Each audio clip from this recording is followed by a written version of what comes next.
Shalom Elohimers, tayangan ini hanya berisi khotbah pada ibadah. Segmen lain dalam ibadah tidak termasuk dalam tayangan ini. Kami sangat mengharapkan Bapak Ibu Saudara dapat hadir secara onsite untuk mengikuti keseluruhan ibadah yang ada di GPDI Elohim Sidoarjo. Tuhan Yesus memberkati. Mari saudara kita fokus kepada firman Allah pagi hari ini. Saya berikan judul, mendekatkan diri kepada Allah. Mendekatkan diri kepada Allah. Ayatnya adalah Yakobus pasal yang keempat ayat yang ke-8. Ini ayat sangat terkenal. Yakobus pasal 4 ayat yang ke-8 saya bacakan. Mendekatlah kepada Allah dan Ia akan mendekat kepadamu. Kita ucapkan ayat ini bersama-sama ya dalam hitungan yang ketiga. 2, 3. Mendekatlah kepada Allah dan Ia akan mendekat kepadamu. Sampai sekian aja bagian A. Ya, saudara, ayat ini saya sukai. Saudara, kenapa? Ayat ini tidak mengatakan bahwa ketika saya dan saudara mendekati Allah, maka kita mendekat atau aksi itu hanya sepihak. Aksi itu hanya perbuatan kita sendiri, saudara.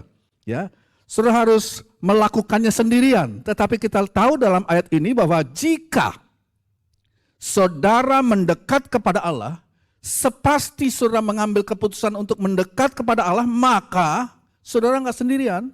Allah juga mulai bergerak mendekati saudara. Itu kata firman Tuhan. Yang percaya katakan amin. Begitu Tuhan melihat saya mengambil langkah kecil, ya, bukan langkah besar. Mungkin langkah kecil menuju kepada Tuhan, maka Tuhan juga sudah berjalan menghampiri saya dan saudara. Itu fakta dalam firman Tuhan katakan. Nah, saudara tahu bahwa Allah itu hadir di mana-mana, bukan? Tuhan itu omni science atau omni dia hadir di mana-mana, ya.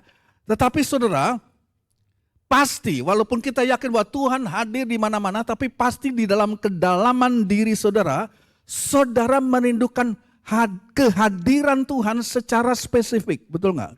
Kita tahu Tuhan ada di mana-mana, itu Alkitab katakan, tapi jauh dalam diri saya dan saudara, kita merindukan kehadirannya secara khusus sekarang ini, di sini, di tempat ini saudara, di tempat saya dan saudara berada. Ya, saudara, saya ingin mengalami kehadirannya, saya ingin mengenal Tuhan.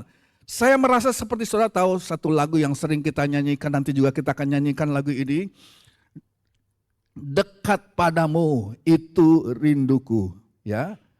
Setiap kataku kau pun menunggu, memandang wajahmu, ya, mengikuti kebaikanmu, mengejar hadirmu dalam hidupku. Saudara, inilah ungkapan kerinduan daripada pengarang lagu ini dan juga menjadi ungkapan kerinduan daripada kita semua. Tuhan, saya ingin berjalan lebih dekat denganmu, saya ingin mendekat kepadamu.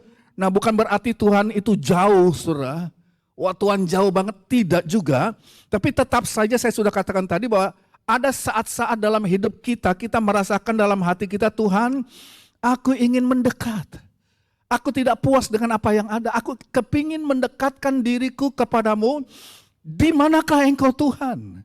Di manakah engkau Tuhan? Pernahkah saudara merasa seperti itu? Dan saya harap saudara mempunyai kerinduan seperti itu untuk datang mendekat kepada Allah. Nah, kita bertanya, bagaimana untuk mendekat kepada Tuhan?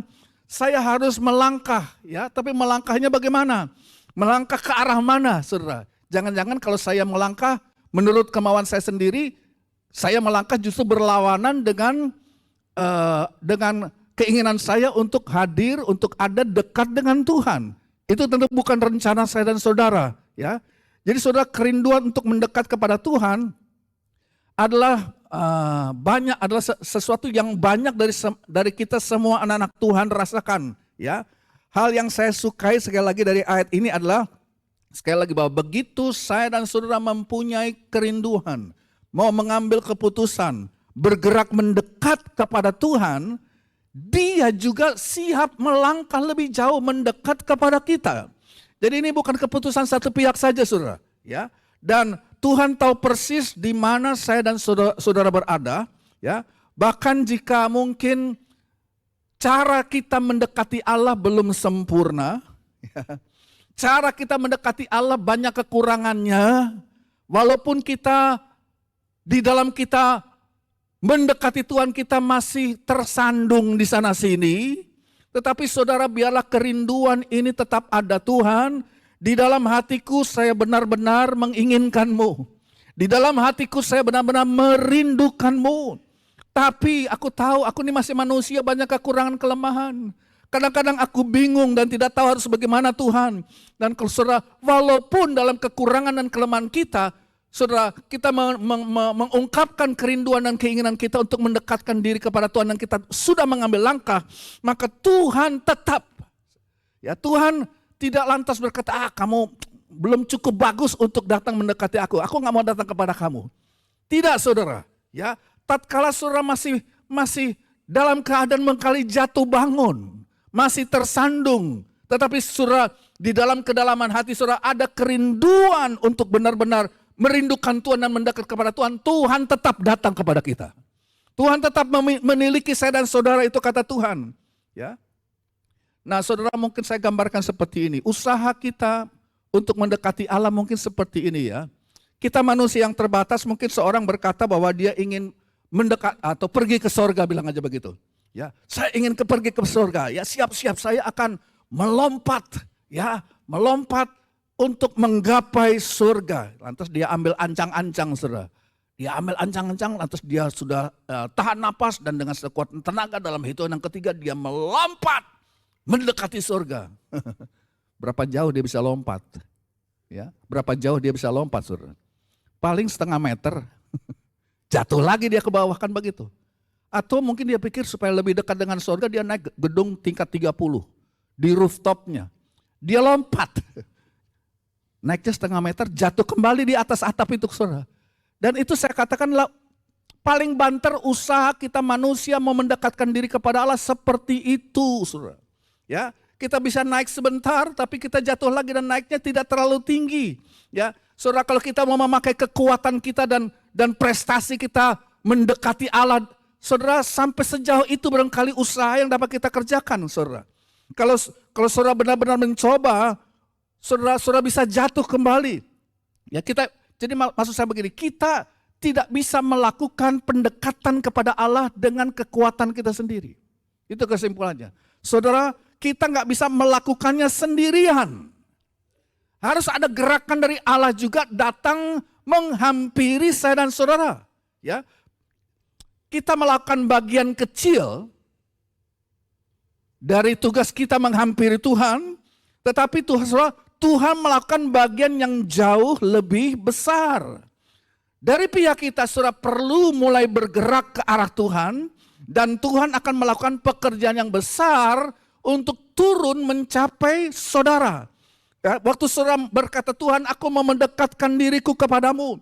Ya, dan saudara Allah mendekatkan dirinya kepada saudara, itu berarti Allah masuk ke tempat di mana saudara hidup.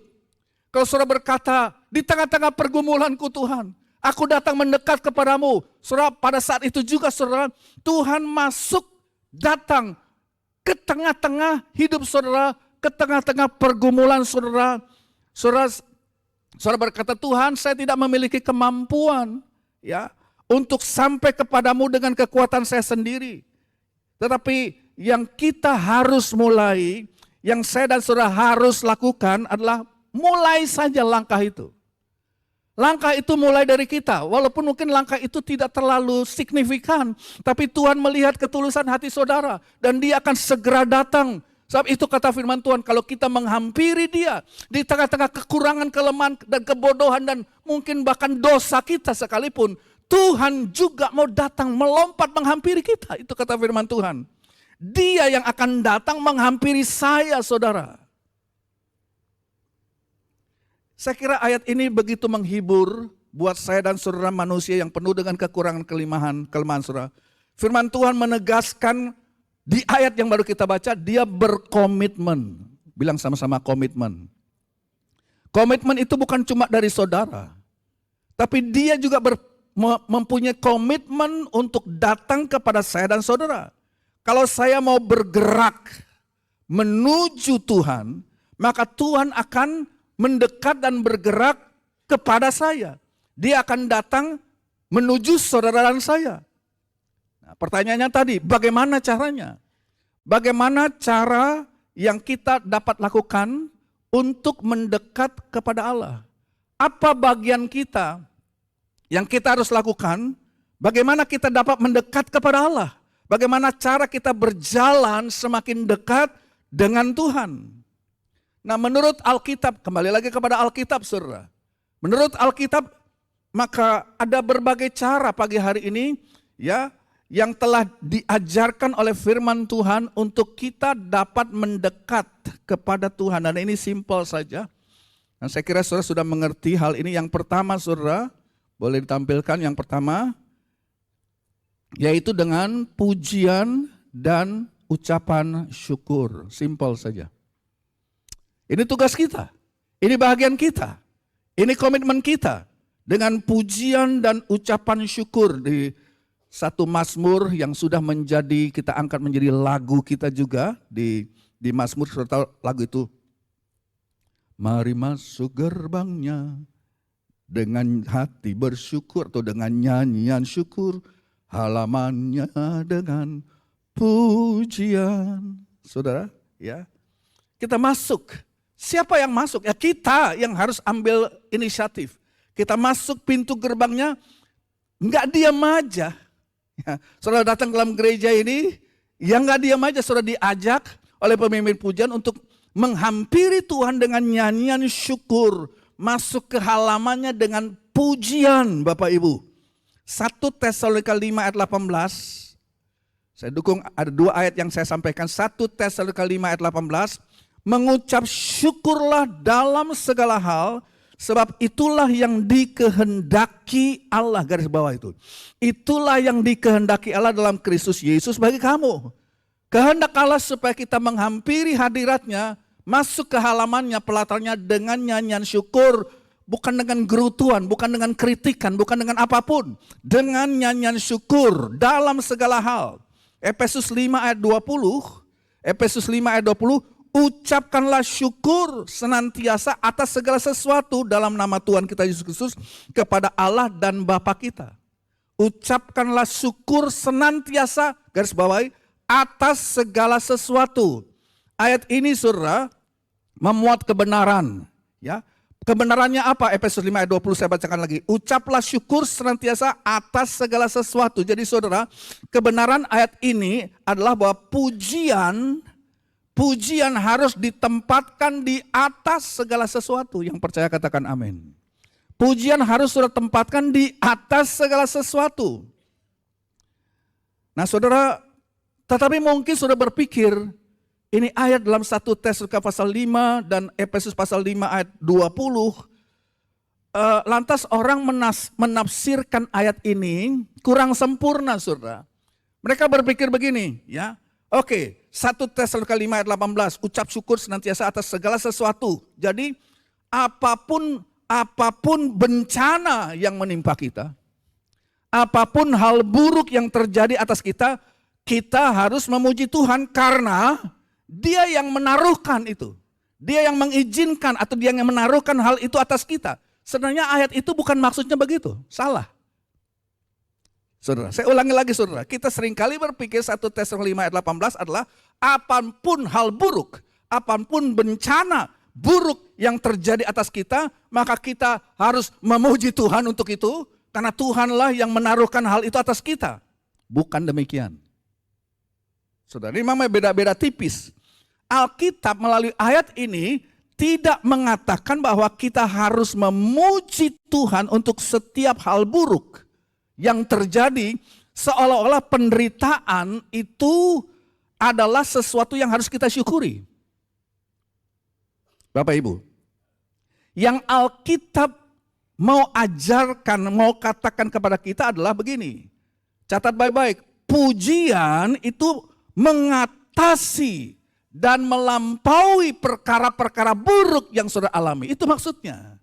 Pujian itu saudara memberikan kemampuan kepada saudara untuk mengatasi, untuk melampaui semua hal-hal negatif, hal buruk yang kita alami. Kenapa? Karena Tuhan yang kita puji jauh lebih besar daripada keadaan tersebut. Karena Tuhan yang kita sembah itu jauh lebih dahsyat. Dia jauh lebih pintar dari saudara. Dia jauh lebih hebat daripada saudara. Dia jauh lebih besar daripada keadaan yang negatif yang menimpa kita. Dia akan mengalahkan hal negatif tersebut melalui kuasanya. Nah, kita harus memuji, mengucap syukur, pujian dan sembahan membuka saudara saluran kuasa Allah, ya, di mana Dia akan mengalahkan dan mengatasi semua peperangan dan hal negatif yang menimpa kita melalui kuasanya, melalui kasih karunia-Nya yang diberikannya kepada kita. Jadi, masuklah melalui pintu gerbangnya dengan ucapan syukur, masuklah ke dalam pelatarannya dengan puji-pujian. Itu adalah sebuah petunjuk dari Alkitab yang mau mengatakan bahwa kita, anak-anak Tuhan, dapat mengatasi setiap peperangan. Kita dapat mengatasi setiap penghalang yang mau mengalahkan kita, ya, yang mau membuat kita kehilangan pengharapan, asal kita mendekati Tuhan, sumber segala kuasa, dengan nyanyian syukur, pujian dan sembahan. Itu kuncinya. Apapun yang dapat membuat kita tenggelam dalam kesedihan, Bapak Ibu, semuanya dapat diatasi. Yang percaya katakan amin. Apapun yang membuat kita tenggelam, yang dapat menenggelamkan kita dalam kesedihan dan keputusasaan dan kehilangan pengharapan, semuanya itu dapat kita lewati karena di hadirat Tuhan yang kita masuki lewat pujian penyembahan cuma ada satu. Cuma ada satu hal. Coba kita baca Mazmur 16 ayat 11. Ya. Hanya ada satu hal dalam hadirat Tuhan. Mazmur 16 ayat 11 katakan, engkau memberitahukan kepadaku jalan kehidupan, apa? Di hadapanmu atau di hadiratmu apa? Ada sukacita yang melimpah-limpah. Dan di tangan kananmu ada nikmat senantiasa. Jadi di tengah-tengah keadaan terpuruk, saudara menghampiri Tuhan dengan pujian dan sembahan, dikatakan di hadiratnya. Saudara ada sukacita yang mengalahkan segala ketidakpengharapan kita. Ada sukacita yang berlimpah-limpah dan di tangan kananmu, di hadiratmu itu ada nikmat. Itu bukan kata saya. Ada nikmat, saudara. Nah, mungkin saudara bilang begini, kalau saya di tengah-tengah keterpurukan, di tengah-tengah keadaan yang negatif, lantas saya memuji Tuhan, kayaknya saya munafik dah. Ya, kayaknya saya munafik. Ya, dan ini menghalangi saya untuk mendekati Tuhan. Ya, karena keadaan hidup saya ini betul-betul dalam keadaan yang berputus asa. Saya begitu capek, Om. Saya begitu lelah. Saya begitu hancur dengan keadaan yang sudah terjadi dalam hidupku. Tapi sekali lagi saudara, ya, tidak peduli keadaan saudara bagaimanapun, tapi Alkitab hanya berkata pujilah Tuhan, ya, karena siapa Dia sebenarnya. Pujilah Tuhan bukan hanya karena kebaikannya, tapi karena siapa Dia, who He is. Karena keberadaan, sebab Tuhan yang kita sembah, kita puji karena keberadaannya. Dia lebih dahsyat dari kita. Dia lebih besar daripada segala persoalanmu. Dia lebih besar daripada segala ketakutan saudara. Pujilah Dia karena siapa Dia. Dia Allah Maha Besar. Dia pengetahuannya lebih jauh dari pengetahuan saudara. Dia kehebatannya, kekuatannya jauh lebih hebat daripada kekuatan saudara. Dia berada di atas semua keadaan yang membuat saudara bingung. Dia lebih besar daripada masalahmu, saudara. Dan mungkin saudara berkata, tetapi saya sedang terpuruk, Om. Saya sedang tenggelam di dalam segala permasalahan. Hidupku lagi kacau. Saya merasa sedang lemah, saya merasa sedang buruk dan sangat terpuruk. Tuhan hanya bilang begini, mulailah memujiku, masuklah ke hadirat dan hampiri aku, masuk ke pelataranku dengan pujian dan kesembahan. Ya. Nah, saudara katakan, oh kalau gitu saya munafik dong. Saya melawan keadaan dong. Saya jelas-jelas dalam keadaan sedih begini kok mau maksa-maksa bersuka cita memuji Tuhan. Saudara, itu bukan munafik. Itu berarti saudara sedang taat. Itu ketaatan. Dalam keadaan terpuruk, saudara mendisiplinkan diri saudara untuk masuk pelatarannya sesuai dengan firman Allah dan memuliakan Tuhan. Saudara sedang taat kepada Tuhan, dan setiap kali saudara melakukan firman Tuhan di dalam ketaatan, selalu ada upah yang akan datang menimpa hidupmu. Upah dari ketaatan dalam memuji Tuhan adalah Tuhan mulai masuk dalam hidup saudara. Tuhan mulai mengangkat roh saudara. Saudara, Daud berkata dalam Mazmurnya, Dia mengangkat aku dari lumpur dan rawa. Itu ayatnya saudara bisa cari sendiri dalam kitab Mazmur. Dia mengangkat aku dari lumpur, menempatkan kakiku di atas bukit batu. Kok bisa begitu? Daud tahu caranya. Lewat memuji, menyembah dan mempermuliakan Tuhan, maka Allah menghampiri dia. Masuk ke tengah-tengah persoalannya, mengangkat Daud dari lumpur dan rawa, menempatkan dia kakinya di atas bukit batu dan menetapkan langkah-langkahku, kata pemazmur Daud. Jadi saudara tahu, mari kita mengulurkan tangan kepada Tuhan dan berkata, Tuhan, Engkau lebih hebat. Tuhan, Engkau lebih besar daripada keadaan di mana aku sedang tenggelam sekarang ini. Ya, dan ketika kita mulai memuji Tuhan, percayalah saudara, kalau sungguh-sungguh saudara lakukan itu, nantikanlah dan lihatlah bagaimana saudara ada sesuatu yang mulai bangkit dalam dirimu. Ada sesuatu yang Tuhan mulai kerjakan dalam diri kita, dan Tuhan mampu mengangkat saudara keluar dari lumpur tersebut. Dan untuk itu dibutuhkan ketaatan. Jangan saudara katakan, oh saya munafik. Bukan munafik.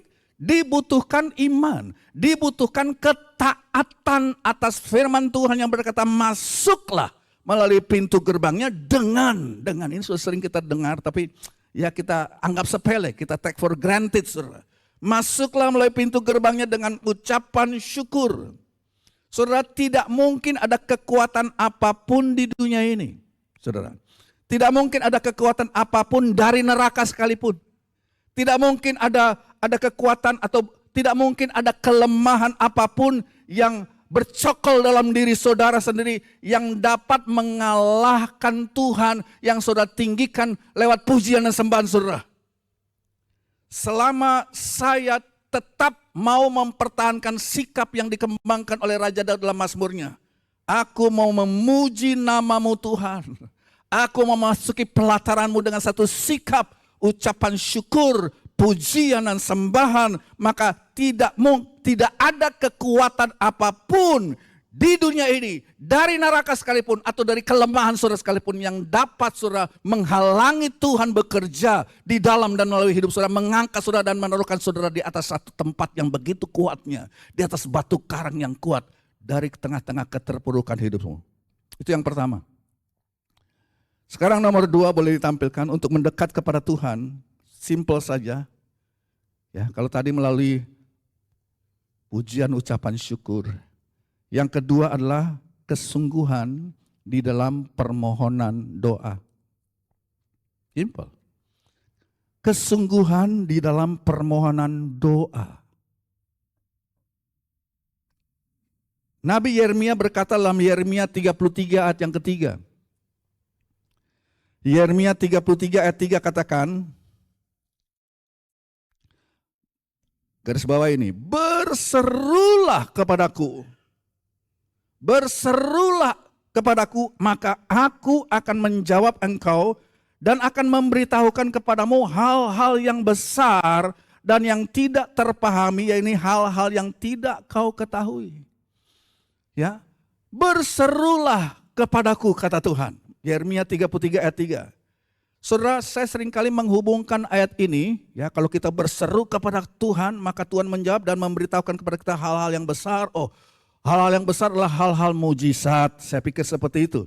Perkara-perkara mujizat, ya. Oh, kesembuhan dari kanker, oke. Oh, mata orang buta dicelikan, telinga orang tuli dibukakan. Saudara, saya tidak menyangkal hal itu bisa terjadi. Kita menyembah Tuhan yang tidak berubah kuasanya dulu, kemarin, hari ini, dan sampai selama-lamanya. Yang percaya katakan amin. Hal-hal besar yang Tuhan dapat lakukan juga adalah kesembuhan ilahi, mujizat, ya, Berserulah kepadaku, maka aku akan menjawab engkau dan akan memberitakan kepadamu hal-hal yang besar. Itu bisa mencakup perkara supranatural yang merambah hidup saudara, saudara mengalami kesembuhan ilahi. Saya percaya sekali itu. Tapi saudara, bukan cuma itu saja.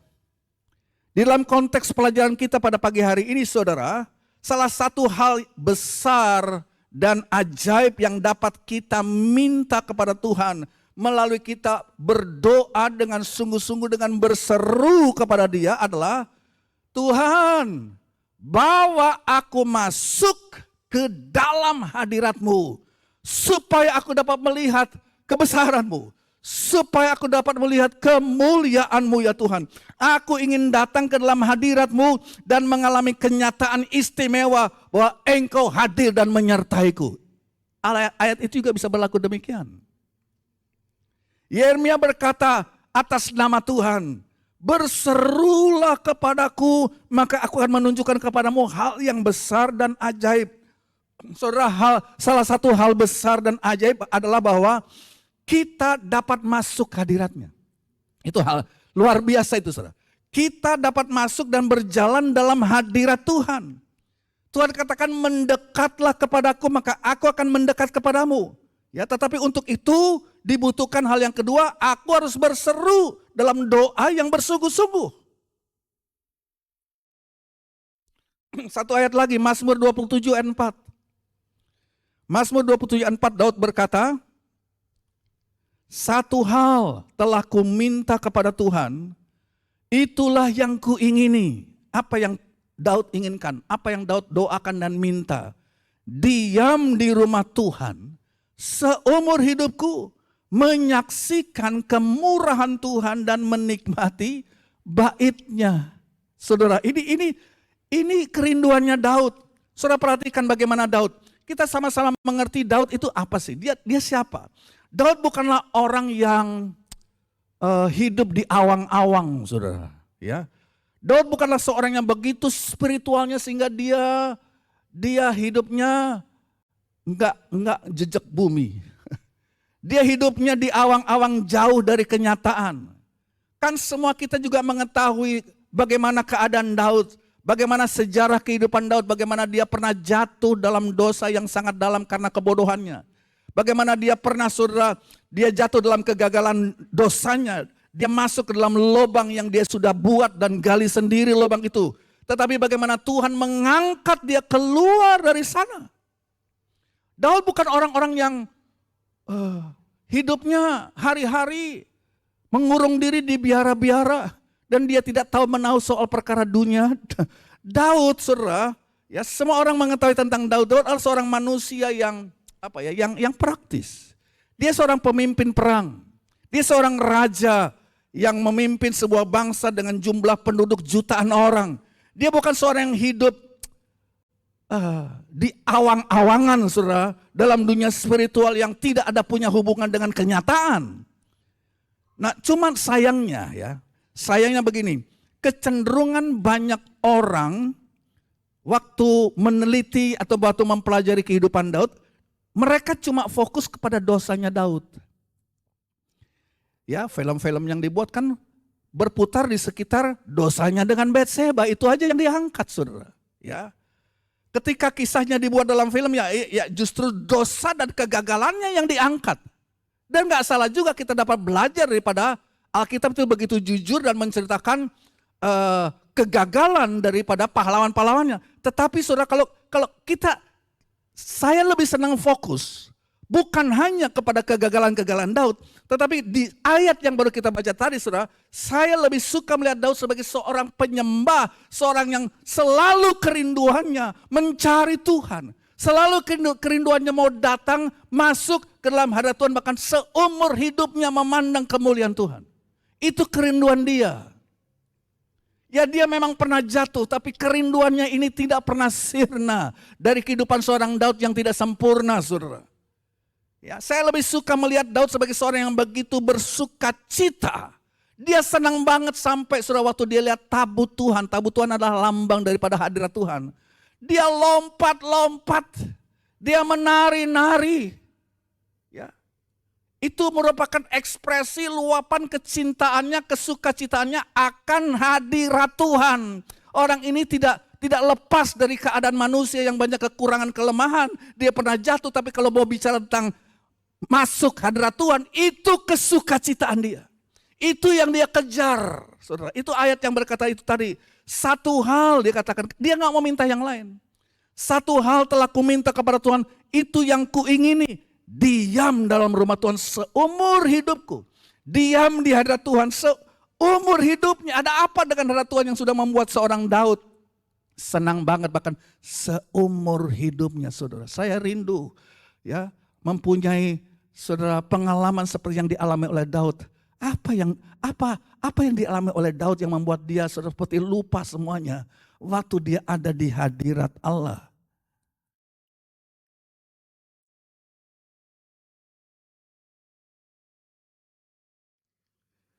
Ya.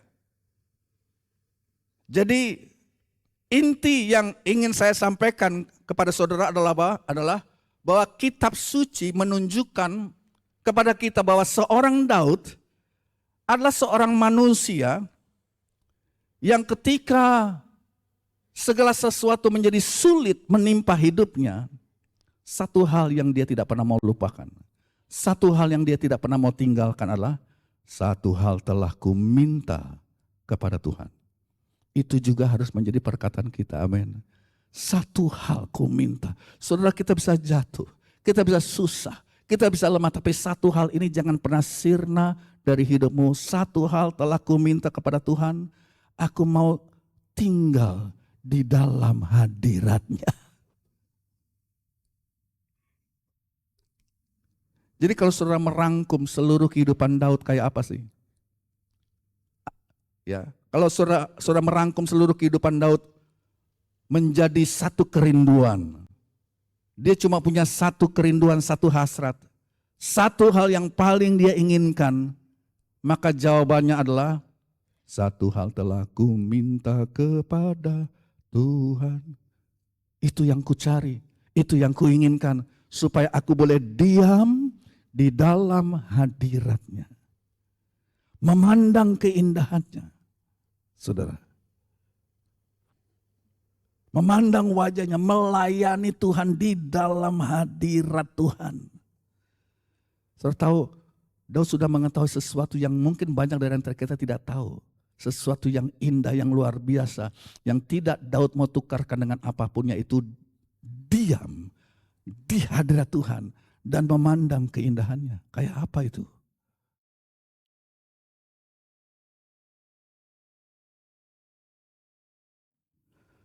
Mazmur 27 ayat 8. Mazmur 27 ayat 8 ini juga tulisan Daud. Hatiku mengikuti firman-Mu, carilah wajahku, maka wajah-Mu ku cari ya Tuhan. Jadi Daud dengar firman Tuhan berkata, Daud carilah wajahku. Oh iya Tuhan, nanti aja. Bukan begitu. Langsung Daud katakan, ya wajah-Mu ku cari ya Tuhan. Perhatikan kerinduan dia. Saudara rindu hadirat Tuhan pagi hari ini, saudara. Saudara rindu kehadirannya. Tidak pandang kita banyak kekurangan, kita banyak kelemahan, kita mungkin juga baru bikin dosa. Tapi kalau ada kerinduan dari pihak kita untuk melangkah masuk, hampiri Tuhan dikatakan, dan Dia akan datang menghampiri kita. Masuk langsung di tengah-tengah pergumulan kita, masuk langsung di tengah-tengah, saudara, kesesakan kita, bahkan di tengah-tengah dosa kita. Dia mau menyucikan, Dia mau mengampuni, Dia mau memberikan kekuatan, Dia mau memberikan kemenangan. Dia memberikan nikmat yang hilang mungkin saudara dari hidupmu karena dosa yang engkau sudah lakukan. Jadi Daud mempunyai satu permohonan yang sangat mendalam dalam hidupnya. Dia berkata, di atas segala sesuatu, aku cuma ingin satu hal, yaitu dekat dengan Tuhan. Nah saudara, mungkin ada yang saudara berpikir begini, oke, dekat kepada Tuhan, tapi aku takut. Ya. Saya takut meminta hal tersebut, mendekati Tuhan yang maha suci, maha kudus, maha besar. Saya takut meminta hal tersebut karena Saya takut saya tidak mampu menjalani melakukan hal tersebut. Saudara, ukur mendekati hadirat Allah itu dengan kemampuan saudara. Saudara, saya mau bilang begini. Kalau saudara dan saya menjadikan kemampuan saudara sebagai syarat untuk meminta kepada Tuhan. Sekali lagi saya ulangi. Kalau kita menjadikan kemampuan kita sebagai syarat untuk meminta sesuatu kepada Tuhan, maka kita tidak akan pernah meminta apapun. Saya bilang begitu. Kita tidak pernah akan dapat meminta apapun kalau kita kalau kita menjadikan kemampuan saya menghampiri Tuhan dengan kekuatan kita sendiri, saudara. Kita tidak bisa minta apapun sebab siapa kita, saudara. Mungkin baru tadi saudara bertengkar dengan istrimu waktu pergi ke gereja ini. Dan saudara merasa tidak layak, saudara merasa tidak mampu. Jangan bersandar kepada kemampuan saudara mendatangi hadirat Tuhan. Saudara, ada kerinduan untuk datang dengan segala kekurangan dan kelemahan kita. Hampirilah Tuhan. Dan Dia dikatakan ini jaminan luar biasa. Kita tidak pernah datang sendirian ke hadirat Tuhan. Kalau kita saja mau datang selalu ada temannya. Tuhan pasti akan mendatangi kita lagi. Berikan kemuliaan bagi Dia. Haleluya. Jadi saudara sampaikan ini kepada Tuhan. Sampaikanlah dengan kata-kata pribadimu. Tuhan, aku ingin. Tuhan, aku rindu. Ya, aku ingin berjalan dekat denganmu. Aku ingin memiliki satu hubungan yang dekat denganmu. Saudara, seperti Musa. Musa, dia berbicara berhadapan muka dengan Allah. Coba bayangkan, saudara. Musa itu sahabatnya Tuhan. Siapa Musa? Dia orang ada kelemahannya juga, saudara. Dia pernah emosi waktu bangsa Israel minta air sudah berkali-kali. Musa dikatakan adalah orang yang paling sabar di muka bumi ini, Alkitab katakan. Tapi dia bisa emosi juga menghadapi jemaat Tuhan yang merengek-rengek terus seperti itu, dia emosi. Ya, dia bilang sama Tuhan, Tuhan nyatakanlah kuasamu. Ya, jemaatmu ini meminta air dari dulu juga persoalan yang sama, mereka tegar tengkuk. Ya, dan Tuhan bilang berkatalah kepada batu karang yang ada di gunung itu. Bukannya berkata dengan emosi, dengan marah ini Musa. Dia pukul itu batu karang dan Musa jatuh dalam dosa. Ya, Musa emosi. Ya, dan akibatnya dia nggak bisa masuk tanah Kanaan. Ya, Tuhan kuburkan di Gunung Nebo. Tetapi ini orang, dia bahkan berbicara muka dengan muka. Seperti seorang berbicara kepada sahabatnya. Saya rindu hal seperti itu. Saudara rindu? Sebab Tuhan itu bukan sesuatu yang omong kosong. Ya, cerita Nina Bobo. Ya, ini ceritanya bisa pendeta aja. Saudara dapat alami, saudara. Muka dengan Tuhan sebagai seorang sahabat. Ya.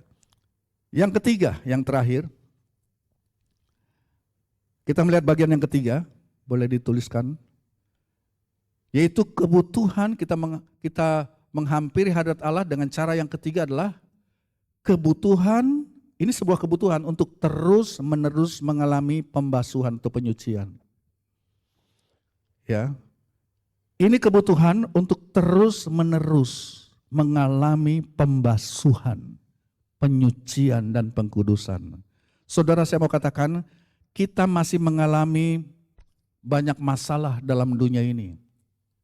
Kita masih juga mengalami masalah karena hidup di dunia yang penuh dengan dosa.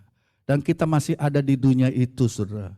Kita masih hidup dalam tubuh yang masih memiliki kecenderungan untuk bikin dosa. Nggak ada yang kebal. Siapapun, dari saya yang berbicara sampai saudara yang duduk paling belakang sana. Ya. Kita masih mengalami dalam hidup ini, dalam tubuh ini, kecenderungan untuk bikin dosa. Itu daging kita, saudara. Kita memiliki kehendak yang masih belum disempurnakan. Kadang-kadang kita menjalani kehendak kita sendiri. Kita memiliki kehendak yang pada saat ini belum mencapai kesempurnaan. Belum ada yang sempurna. Dan gereja sedang menuju kepada kesempurnaan. Itu sebabnya saudara, kalau kita mau masuk ke hadirat Tuhan, yang ketiga ini kita perlu memelihara satu kehidupan yang senantiasa disucikan, dibersihkan di hadapan hadiratnya. Jangan merasa saudara sudah hebat. Senantiasa saya dan saudara harus datang.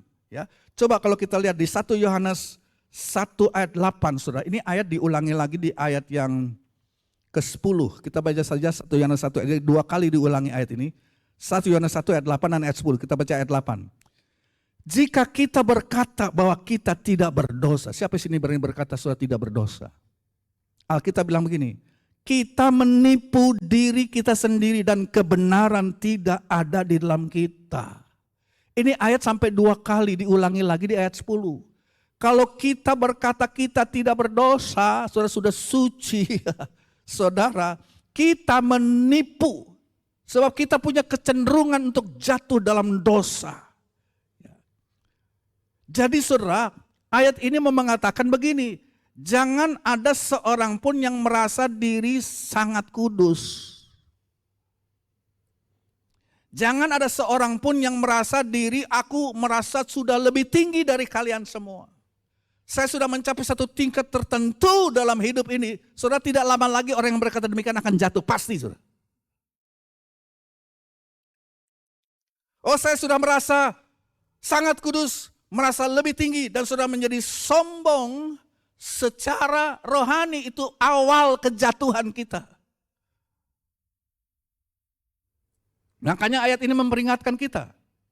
Tapi saudara, ada tapinya juga. Ayat ini dituliskan jika kita berkata bahwa kita tidak berdosa maka kita menipu diri kita sendiri dan kebenaran tidak ada dalam kita. Ayat ini juga jangan salah saudara. Ayat ini tidak diberikan untuk membuat kita merasa terhukum. Aduh. Ayat ini mau menuduh kita dan menghukum kita. Bukan juga. Ayat ini sekali lagi saudara tidak dicatat untuk membawa kita kepada keadaan seperti dituduh terus. Saya berdosa, saya harus dihukum. Ya, sebab kita semua sudah berdosa, kita harus dihukum. Enggak, bukan begitu maksud firman Tuhan. Tuhan menuliskan ayat firman Tuhan bukan untuk mengkondem. Iblis menghukum kita. Diri kita menghukum diri kita sendiri. Tapi Tuhan tidak mau menghukum kita. Tuhan bukan mengkondem. Saudara, Mazmur pasal 24.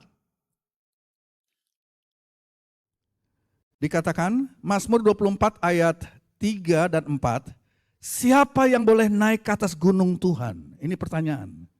Siapa yang boleh berdiri di tempatnya yang kudus? Siapa? Dijawab. Orang yang apa? Bersih tangannya dan murni hatinya. Siapa sini sudah bersih tangannya dan murni hatinya sehingga boleh menghadap Tuhan, boleh masuk ke hadiratnya di gunungnya yang kudus? Angkat tangan. Yang sudah bersih tangannya, angkat tangan saudara. Berani? Saya nggak berani.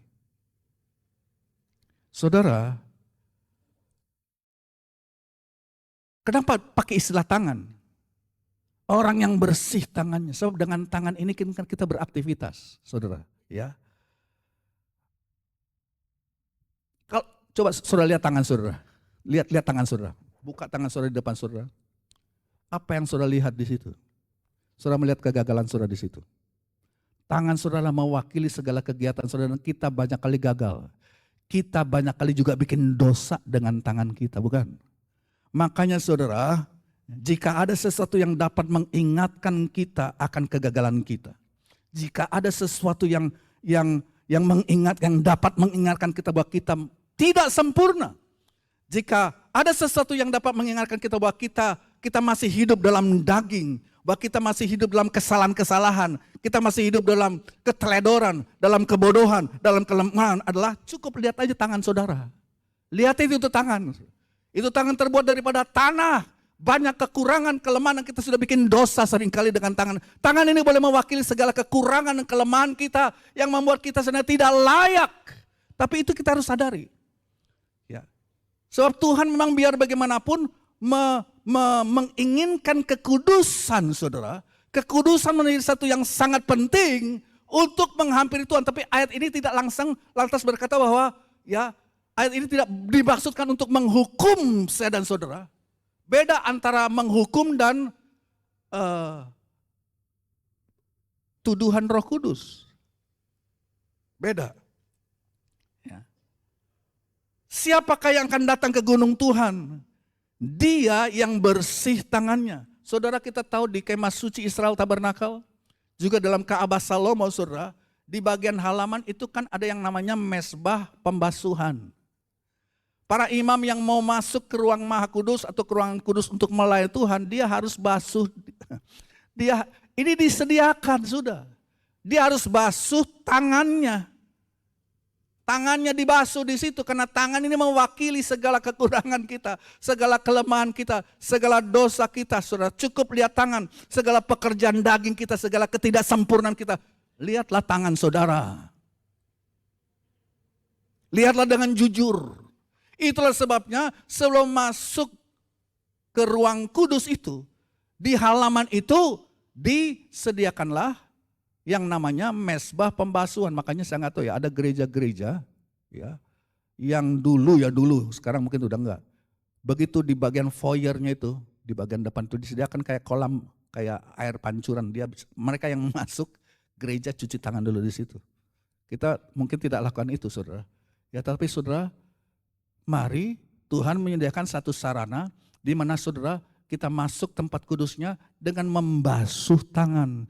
Unsur yang diberikan kepada saya dan saudara untuk pembasuhan tangan kita, nggak usah kita bikin air pancuran di depan dan saudara, itu untuk cuci tangan saudara yang kotor, yang baru megang kotoran apa kali. Oke. Tapi saudara, kita bicara hal spiritual, kita bicara hati dan pikiran kita saudara. Mungkin tangan kita nggak bikin apa-apa pada pagi hari ini, ya pada minggu ini tangan kita mungkin kelihatannya bersih. Tapi bagaimana tangan pikiran saudara? Bagaimana tangan hati saudara? Nggak ada yang tahu. Makanya saudara, saya berikan dua hal yang saya kira kita sudah sama mengerti. Unsur yang diberikan kepada saya dan saudara untuk membersihkan tangan kita sehingga kita boleh masuk. Kita diizinkan masuk sebab biar bagaimanapun mau masuk ke Tuhan, kita harus kudus. Kita harus kudus. Katakan kiri kanan, kita harus kudus.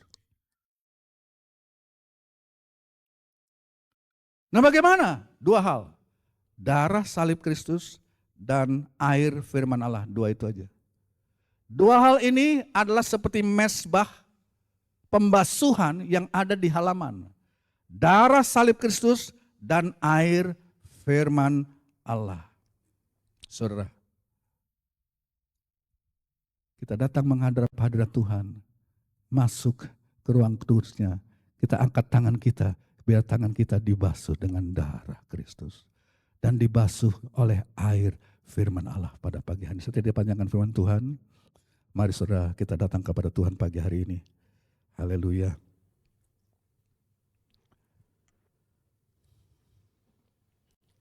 Saya undang sidang jemaat, mari kita bangkit berdiri. Satu lagu yang kita sudah singgung tadi, dekat padamu itu rinduku. Siapa yang rindu hadirat Tuhan? Siapa yang mau masuk hadiratnya, saudara? Pada dasarnya kita semua nggak layak. Tapi kalau kita bisa masuk juga, sucikanlah tanganmu. Dengan apa? Dengan firman Tuhan. Ini firman seperti air yang membasuh saudara. Saudara terapkan dalam hidupmu. Lihatlah tangan saudara tidak suci, biar dibasuh oleh darah anak domba pada pagi hari ini.